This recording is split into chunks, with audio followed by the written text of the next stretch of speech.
Okay, mga kamista, magandang gabi po sa inyo lahat.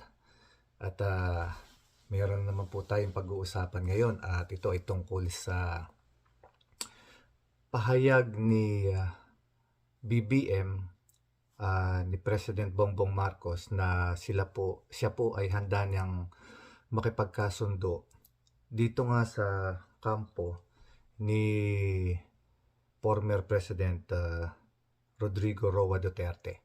So ngayon po, yung pahayag po ni BBM na siya ay makikipagkasundo na nga at siguro siyempre ang gusto ng presidente ay magkaroon ng reconciliation para doon sa mga project na kanyang gustong isulong,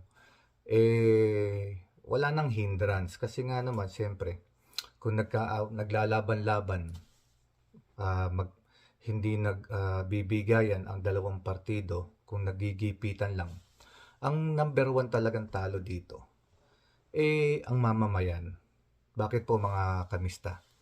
Kasi tignan nyo po ha, kung nagbabanggaan ang dalawang grupo at ito ay hindi matitigil sa loob ng 3 taon na natitirang panunungkulan ni President Bongbong Marcos, wala pong maisusulong ng mga magagandang project kasi po haharangin lang nung kabila.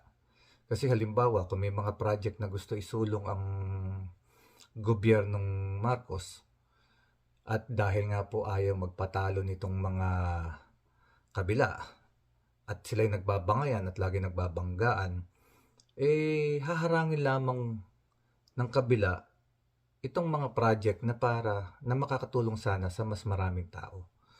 So ngayon nga po mga kamista, ako natawa kasi may napanood ako na isang clips na itong si Harry Roque nag-aano nagnganganak doon sa pahayag ng ni Presidente Bongbong Marcos na gusto na niyang makipag-reconcile sa mga Duterte. Ito po, pakinggan po muna natin yung sagot nitong si Harry Roque. Pakinggan niyo po I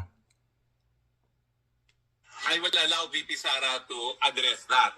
Pero kung tatanungin mo kami, ang sagot ay, nek-nek mo, o tapos mong kidnapin si Tatay Digong, makipagbati ka, nakawin mo uli dito si Tatay Digong, iuwi mo. Baka po pwede pang magkasundo muli. Otherwise, go jump into the lake. I will allow VP Sara to address that. Pero kung tatanungin mo kami, ang sagot ay, nek-nek mo, o tapos mong kidnapin si Tatay Digong, makipagbati ka, nakawin mo uli dito si Tatay Digong, iuwi mo. Baka po pwede pang magkasundo muli. Otherwise, go jump into the lake. Okay, narinig niyo po mga kababayan. Yun po ay si Harry Roque. Yun po ang reaksyon niya sa gustong reconciliation ni President Bongbong Marcos. Malinaw naman po ang sabi ni Harry Roque na si BP Sara na lang daw ang sumagot. Dahil para daw sa kanya, ang itong sagot niya, nek-nek mo. Ang sabi niya kay Bongbong Marcos, nek-nek mo. Kung gusto raw niya ng reconciliation, nakawin daw ni Bongbong Marcos si Duterte, si Digong, doon sa dahig at iuwi sa Pilipinas bago sila makipagkasundo. O kung hindi raw magagawa ni Bongbong Marcos yun, tumalo na lang daw sa lake o tumalo na lang sa ilog. Gusto kong mapamura sa sinabi nitong si Harry Roque. Mga kabista. Okay, natatawa lang ako pero ito ay seryoso. Yung mga ganoong salita ni Harry Roque, okay, hindi ko alam kung saan niya hinuhugot ito. Ito mga kamista. Itong mga katulad ni Harry Roque, sa tingin ko hindi alam, ewan ko ba, ito si Harry Roque ay isang lawyer. Pero sinasabi nila, at ito ang lagi nilang pinagdidiinan para sa mga follower nila, na si Digong ay kinidnap. Mga kaibigan ko, mga kamista, sa tingin ko itong lawyer na ito ay hindi nakakaintindi ng katagang kidnap o hindi niya naiintindihan ng salitang kidnap. Alam niyo po mga kamista, ang tunay na meaning ng kidnap o kidnapping ay pagdukot sa isang tao against his or her will, pagkuha sa kanya at ipapatubos ng pera bago palayain. Hindi po ganoon ang nangyari. Hindi naman po ganoon ang nangyari kay Digong. Si Digong was arrested. Sana kung may nanonood dyan ng mga DDS, pakinggan nyo to. Your president, your former president was not kidnapped. Your former president was arrested because of alleged crime na ginawa niya. Kailangan niyang panagutan yon sa pagharap sa korte. Hindi pa naman siya guilty. Kailangan lang patunayan pa at kailangan niyang harapin. Ngayon, huwag niyo ipagdiinan na si Duterte ay kinidnap. Dahil kung kinidnap yan, sana nang hingi ng ransom ang ICC. Kung di ba naman kayo nuknukan ng mga TAN-GA. Pasensya na po. Pero itong si Harry Roque, naturingan pa namang lawyer, hindi ko maintindihan kung anong klaseng, ewan ko, mga kamista, hindi ko maintindihan talaga. Ang hirap paliwanagan ng mga taong nalulusaw ang utak. Kaya tama yung sinabi ng isang vlogger Bakit nga ba daw pag ang isang lawyer o isang matalinong tao ay naging DDS, nagiging TAN-GA?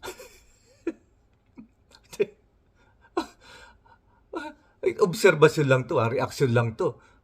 Kasi yun ang lumalabas Kaya anyway, mga kamista, yan pong si Harry Roque, yung mga pananalitang niyang iyan, alam nyo, yan may halong takot. Alam niyo kung bakit? Kasi may palabas ng red notice.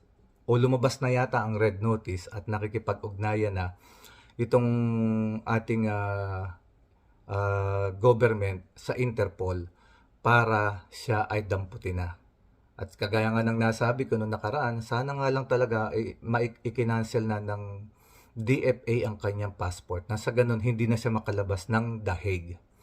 So, mga kamista, ito po ang aking reaction at update lamang dito sa lumabas na pananalita ni Harry Roque patungkol sa reconciliation na inio-offer ni President Bongbong Marcos sa kanila. Hindi siguro naiintindihan ni Harry Roque ang intention ng present president. Ang reconciliation ay inio-offer dahil gusto niya na yung natitirang 3 taon niya na termino, maging smooth na yung takbo ng kanyang mga project na gustong gawain para makinabang ang mga tao. So, hindi yung reconciliation para dahil sa nakulong yung kanilang tatay. Ibang klase talaga tong utak nitong si Harry Roque. Mga kamista, ito po ang aking reaksyon at kayo na po ang humusga. Basta tayo, medyo masaya lang tayo pagka medyo ganito So, hanggang sa muli mga kamista. Pag-usapan uli natin, meron pang isang video ko i-upload after nito. At tatalakayin naman natin si Mr. Robin Hood. At balita ko siya ay tumakas na naman sa Pilipinas papunta sa The Hague. Hindi ko maintindihan itong taong ito. Kung ito ba'y senador o ito ba ay caregiver. Anyway mga kamista, hanggang sa muli, tayo po magkwentuhan. At sa lahat po ng nakakapanood ngayon, kung nagustuhan po ninyo itong ating konting kwentuhan, paki-like, subscribe, and share na rin po mga kaibigan. At huwag niyo pong kakalimutan na laging kung subscription din Pakipindot na po talaga. Okay mga kaibigan, mag-iingat po kayo saan man po kayong panig ng mundo nandoon, sa mga kapatid nating Muslim. Assalamualaikum. At pagpalain tayong lahat. God bless us all. At lagi po ninyong tatandaan, be humble po para sa pamilya. Be respectful para sa family. At huwag nating hayaan na mas manaig yung mga maling gawain ng ibang tao. At lagi po nating gabayan ang ating mga anak. Huwag nating hayaan na yung mga anak natin ay maimpluwensyahan ng mga maling impormasyon na pinakakalat ng mga ibang tao.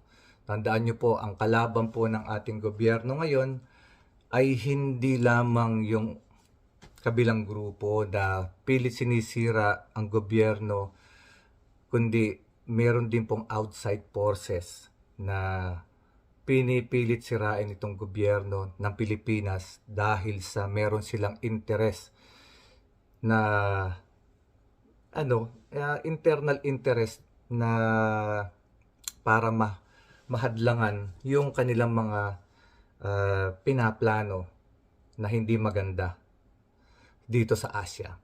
So mga kamista,